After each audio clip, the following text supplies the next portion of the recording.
afternoon and welcome back to the Daughter Arise channel. Hope that you are well today. I know it has been a few months since I last done a video and I can only apologise for that, but I've been so busy with trying to develop the next steps of the things that I am doing. As you may know, I have, I'm about to launch my new company, and I know I haven't really mentioned much about that at the moment, but there was a lot going on behind the scenes. The website is being built for Yumi Empowerment, and that is going to be launched in January 2018. It was originally meant to be October this year, but with everything else that has been going on in my life, I've had to kind of prioritise certain things that needed to be done and put other things back. And I think actually it's fitting for a new year to launch something new. It's a new concept, a vision that I have, and to empower people through all the talents and skills that I have. And I'm really looking forward to seeing where what that leads to. Also as well, I recently did a TED Talk. TEDx Wandsworth selected me to be one of their 15 speakers, and it was just such an amazing experience. As you can see, I've just shared a little photo with you there, but they're going to be releasing the official photos from the day, so when I do another video I will share that with you. It was an amazing experience. Over 150 people came to TEDx Wandsworth. There was performances, there were speakers. It was an amazing experience, and I will share with you more in another video about that, and let you know how it felt to be able to do a TED Talk. And it was just really an amazing experience, and I had to prepare for that for quite a while. So I really needed to prioritize and focus my time and energy on making sure that I could do the best presentation that I could.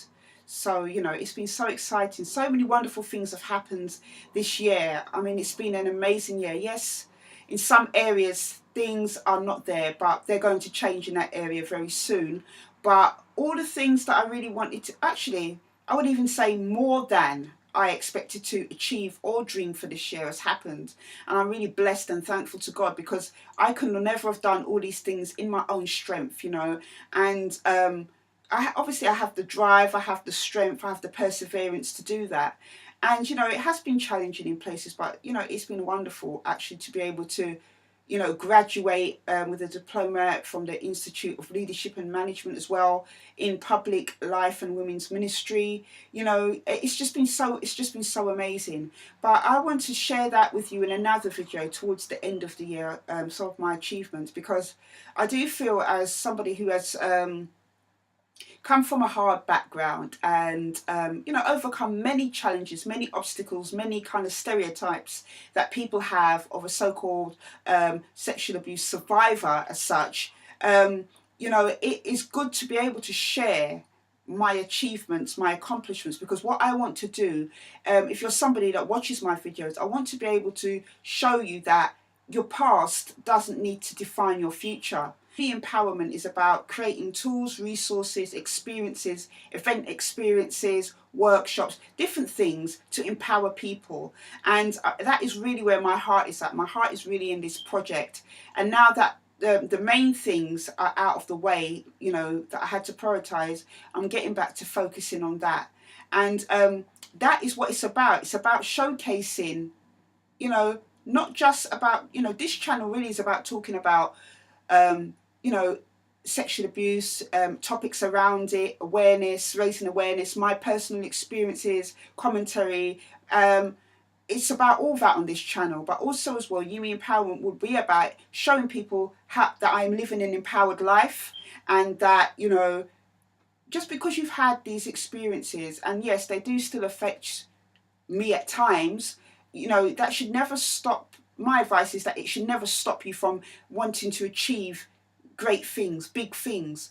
People always try and put you in a box and tell you can't do this, you can't do that, or make you feel that because you have certain challenges, things will never get better for you, or you can only, expect to just be at a standard level in everything you do. That is not what I'm trying to showcase through my life, through Daughter Arise. Obviously, Daughter Arise is about showing, talking about those issues and everything else. But Yimmy is about showing the empowered life. So I can't wait to share that with you. And I will have a second channel which is going to be about the empowered life and everything, and I will let you know about that soon as well. So, I want to be able to share with you different parts of my life. But, today I wanted to kind of do a quick video about a book that I read actually. This book, I want to get into doing book reviews as well, and I probably will do that on my other channel when it's launched, the Yimmy Empowerment channel. But I read this book recently, and it's called From the Pits to the Palace. And this book here by Carrie Johnson it's just been so inspirational. My word, this woman went through so much stuff. I'm just going to kind of summarize for you a little bit about this book and what about it that I found inspiring about her story. Basically, she grew up in America in the projects. When projects, as you know, or maybe some of you don't know, is another word for a ghetto, impoverished area. It's a place where there's not much opportunity and hope, and it's like the projects, lots of high rise or lots of built up flats in a certain area, and it's kind of like a dark place to kind of live. But this lady, she had two sons, and she was living in the projects, living in this type of area. She had two sons, but she was battling drug and alcohol abuse. And that's really where her story picks up. It picks up from a point where she's at her lowest, and she doesn't know what to do. It was a kind of a poverty cycle that she was stuck in. There wasn't enough money to be able to, be self-sufficient, look after her sons. And also as well, there was other kind of challenges like childcare. And, she had to live. I mean, the food that she was eating would be like hot dogs and like beans or something every night. They lived on really meager money. But she tried her best for her children. All the time in the background, actually, she's a survivor of sexual abuse. And she was saying in her book that it brought her down to the wretchedness of nothing, and how it affected her life. It started her on this circle of drinking and drugs, and this cycle. She was sexually abused at the age of 6 years old by a family friend. And it's something that she talks about in and out of her story in the book. And she talks about how her mum seemed to be on point about everything else in her life, but when it came to who she left her child with, or people that she had around her, her mum didn't seem to notice. And she said that she believed that her mum knew what was going on, but maybe she had been through sexual abuse herself and turned a blind eye to it. And obviously, that's something that a lot of us who have been through sexual abuse can relate to. I've shared with you about my mum and about how she was abused herself and she turned a blind eye to my abuse. And it's something that happens a lot.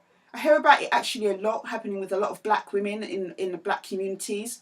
But she talks about how that kind of made things very difficult in her relationship with her mum in certain areas, and her battles with drug and alcohol. Anyway, she got together with two friends, and they had an idea to come up with creating a company called Sparkle. And basically, it was a cleaning company that they were going to set up. And it talks about her journey and all the challenges in trying to do that. She went through some really low times. Sometimes it would involve her oldest son staying home while and looking after the younger son in the evenings, while she would go out in the evenings and stuff and clean offices. They tried to get contracts. They came up against what she calls the old boys network, meaning that jobs for friends. So where they had companies, the company person might have a pal or friend who had a certain business, and they would be awarded the contracts. And here they were, a group of young black women who wanted to get these contracts, but found themselves up against all these kind of obstacles. But as time goes on with her story, her resilience and her perseverance is absolutely astounding. You know, she had times of real lows. She was still battling alcohol and drugs. She had challenges in being a single parent. There were three of them originally that were going to start this company. One dropped out, and her and her friend, you know, they went round and they just continued. You know, they knocked on doors. They offered to do little things with their services to show people what they could do. And slowly but surely it started to pay off. And, you know, she came from a background where her credit wasn't good. So a lot of things they had to do was trying to do it out of cash or trying to do it out of a different way because, you know, she didn't have good credit and stuff, you know. What I really liked about her story is that the way she involved her sons. She would sometimes take them on jobs with her. The youngest one would sit there. She'd get the older one to show him how to polish the floors. You know, she had people that told her, you know, that, you know, it wasn't a good idea. But through it all, she persevered. And, you know, there were times that her she reflected on the memories that sexual abuse had left her with. And, you know, it had been really painful for her to be able to move forward, but she continued. She didn't want to be a failure. She wanted to be somebody of example in her son's eyes, basically.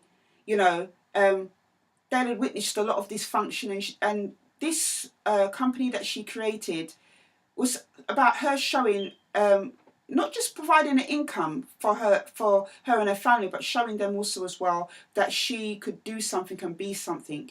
And in the end, you know, it became more than that for her. You know, it became not just a livelihood, it became something that she felt invested in emotionally, you know, because she could have easily have given up. But she did some amazing things. I'm just going to recap on some of the stuff, what else that I came across in the book. She was very frank about her struggles with low self-esteem and confidence, and how it affected her ability to do things. And, you know, what came across in her story is that even though she had all these issues, she still persevered. You know, even when people thought maybe she couldn't do it or whatever, she pushed past it because I think she felt inside there was something greater at stake. And the way that she went about it was just amazing. You know, she had a good relationship with her father, even though it's difficult because he also had drinking problems. She had a good relationship with her mother in certain aspects. And I think there was a point in there where she felt that, you know, they had a heart to heart, and there were aspects where her mother's faith really helped her through because she remembered her mother praying and things like that. And she remembered that in those times, you know, she started to engage in that a bit more, you know, looking to something outside of herself to give her strength and to give her guidance. What was most impressive as well, here is somebody, it took her a long time to get to where she needed to get to, but Sparkle, 10 years after that, when she started it originally, became a company that employed over 150 employees, had a turnover of 3.4 million annually. Now, this is one woman who had her mop and bucket cleaning products. Her and her friend went forward and did what they had to do. And it just goes to show you that determination and persevering and being persistent actually, and hard work and sacrifice are all things that are needed to take you on that journey to the next level. You know, to me, she's an amazing woman. What I liked about her as well is that she talks about briefly where there was a house in house in another neighbourhood that they would drive past. I don't know if it was on Sundays, but she said that when you were driving up to it, you could smell the smell of chlorine. And this house, it had a swimming pool. And she said as a little girl, she imagined living in a house like that. She visualised herself living in a house like that. And, you know, she always wanted a house with a swimming pool. And, you know, she said she could remember when the other kids on the block would be teasing her, or the other kids that lived around there saying, like, you know, being teasing her, saying you'll never be able to afford one of those, you'll never get to go, something like that. But what was really nice about her story is that after she put in all the hard work with Sparkle, and she was doing it for a lot of years, her and her friend, and then they sold it and split the money and stuff, but she bought herself a house with a swimming pool. Now, how it came about, she had no credit, so she couldn't get a mortgage, but she spoke to a broker or someone, and they managed to talk to the person, and she was able to buy the house. And it was so heartwarming, actually, when she said the first thing that her and her sons did, because by that point she had another son, during a time where she was going through a dysfunction, and she didn't know who the father was, but the father of the second child agreed to put his name on this child's birth certificate, and she had a bit of an up and down relationship with the second father. They weren't together. He lived in California, she lived in another state. They both had problems with drugs and alcohol, and I think they looked back on their relationship with a lot of regret. They wished that they did things differently, because it was obvious they still had a fondness for each other. But basically, when she went to that house, her and her 3 sons jumped into the swimming pool as a way of celebrating. And I just thought that was so wonderful, and so heartwarming, that she went through so much stuff. And not only that, even from going through all she went through, she was starting to be invited as a speaker at universities, at women's seminars, about her entrepreneurial spirit.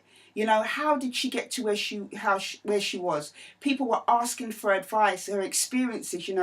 She became such a success, and in that she credited Jesus, because it was through her second son, after the father died. The second son asked to start going to church, and she started going to church, and that's when she developed and began a relationship with, and let Jesus into her life and began a relationship with him. And, she talks about that, and she talks about how, that's where she got her strength from. And it was just an amazing journey to see how far that she actually come. I found it moving. I haven't read a book in a long time, really, where I felt moved and inspired, actually, because there is no, she just again proves to me that there's no reason why you cannot make it in life, despite whatever hard circumstances. Yes, it does involve coming out of yourself, facing fears, coming out of your comfort zone. It involves all those things. So it's not like, you're not going to have to do anything, but she just shows me that you can do it if you're willing to put in the work, you're willing to step out of your comfort zone. And yeah, it's just an amazing book. Basically, the importance of vision. This year, I set myself goals every year in January, or towards the end of every year. What I start to do is I start to reflect on things that I've done, things I've achieved this year. I look back at the goal list that I set in the January before. So I went back to January 2017, and I looked on my goal list of the things I wanted to achieve this year. Some of the things that I've achieved this year wasn't even originally on the list that I made. So it was an additional blessing, basically, to be able to achieve more than I put on my list. But there is only one thing on there that I haven't been able to achieve.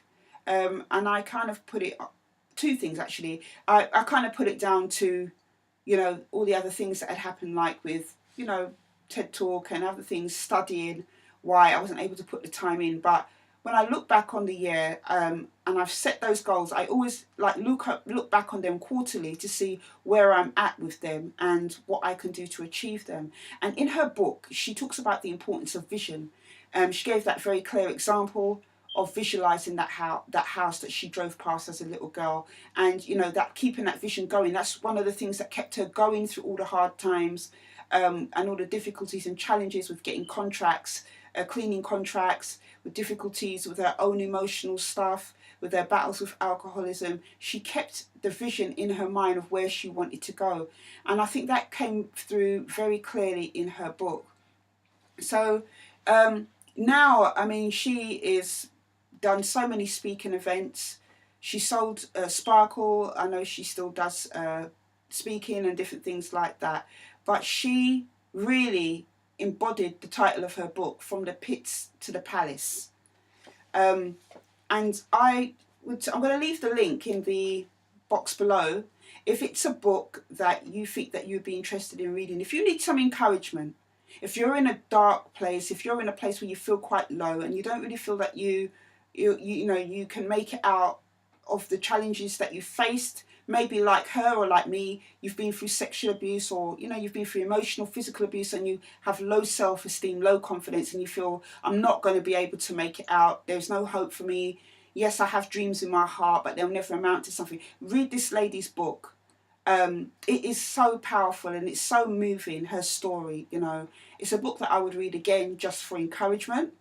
And you know, I'm going to leave the link below. So that is it for this video. This is my first book review, and you know, as always with anything I do, I will build on, you know, I will build on bettering myself, and you know, being more maybe descriptive, or you know, making things more concise, whatever it takes. Basically, I'm willing to do it. But I just wanted to share this book with you, and you know, you can get it from Amazon, and it is a really good read. So that is my quick book review and my quick catch up, and hopefully now I'll be back to doing videos every week. If you do need some encouragement and you need that weekly pick-me-up, please visit my website. It is www.daughterarise.org.uk. On there you can find details of our support groups, also my Hope in the Future blog, which I write a blog once a month about different things. And you know, I'm pleased to say actually that I've been blogging consistently nearly for 2 years. I think that's absolutely fantastic, because for me it was a real big challenge at first, and I have been able to continue to do that. So please check out my Hope in the Future blog. And also, you know, if you live in the Brixton area, and once a month we do a support group, and in this support group we do look at different things to do with finding our voice, low self-esteem, confidence building, you know, just ways of engaging to help us build better self-esteem and confidence. So if you would like to come to that, please check out the website. Our events and meeting page will tell you the date of the next one. Or if you can drop me a line actually at info@daughterarise.org.uk if you want to ask any questions about the support group. So that is it until the next video, and I hope that you have a good weekend. It's nearly Christmas now, so for those of you who celebrate Christmas, you're probably going to be out and about shopping, or you know, preparing for that. If not, you know, I hope that you have a restful weekend, and I will see you in the next video. Take care.